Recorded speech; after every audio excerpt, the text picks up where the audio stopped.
আমাদের এই অনুষ্ঠানটা যারা দেখছেন বা যেই দর্শকরা দেখছেন তারা যদি কেউ উৎসাহিত হয়ে আসলে কিডনি ট্রান্সপ্লান্টের জন্য ক্যাডাভারি কিডনি বা মারা যাওয়ার পরে ওনার শরীর থেকে যেন কিডনি কোনো রোগীকে দেয়া হয় এরকম ডোনার হতে রাজি হয় তাহলে সে ঠিক কোথায় যোগাযোগ করবে? ধন্যবাদ। আসলে দুইটা রিসিপিয়েন্ট হাসপাতাল বঙ্গবন্ধু শেখ মুজিব মেডিকেল ইউনিভার্সিটি এবং কিডনি ফাউন্ডেশন এই দুই জায়গায় ডোনার কার্ড পাওয়া যায়।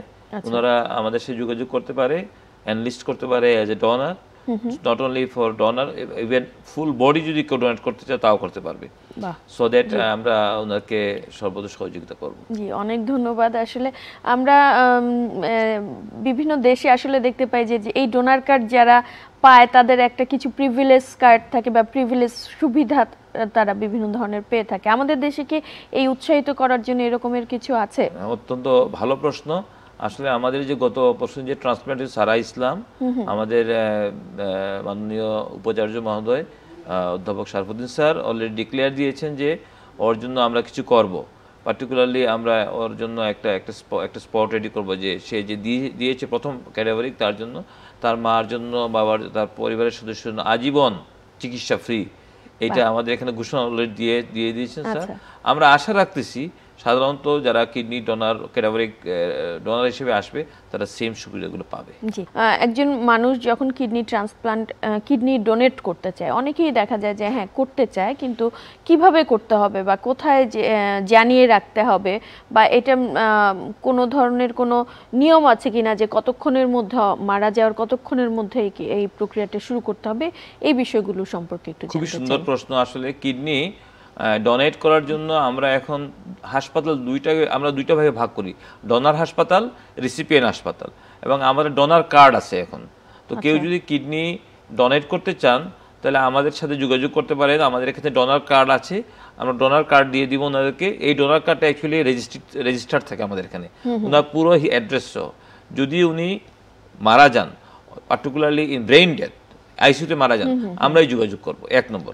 2 নম্বর হচ্ছে গিয়ে কিন্তু আপনারা কিভাবে জানতে পারবেন সেটা? হ্যাঁ, সেটা ওনার অ্যাকচুয়ালি আমরা যখন ডোনার কার্ড হিসেবে ফিল আপ করবে ওনার আত্মীয় স্বজন অ্যাকচুয়ালি যোগাযোগ করতে হবে যে রোগীটা আইসিইউতে আছে বা এই কন্টিনিউয়াস যোগাযোগ রাখতে হবে আত্মীয় স্বজন। কিন্তু আমরা তো অ্যাকচুয়ালি রোগীকে বলতে পারি না আপনি কেমন আছেন। তো ডোনার কার্ড যিনি অ্যাকচুয়ালি সেলফ মোটিভেটেড হয়ে কিডনি দিবে সেই ডোনার কার্ডটা সে ফিল আপ করে আমাদের কাছে দিবে, এবং ওই ডোনারের যে রিলেটিভস আছে ওনারা অ্যাকচুয়ালি আমাদের সমস্ত ইনফরমেশনগুলো পাবে। ওনারা আমাদের সাথে যোগাযোগ রাখবে যে রোগীটা এই অবস্থায় আছে, উনি কিডনি দিতে চাচ্ছিল, আমরা তখন ডোনার কার্ড সে মিলিয়ে নিয়ে রোগীর সাথে যোগাযোগ করব।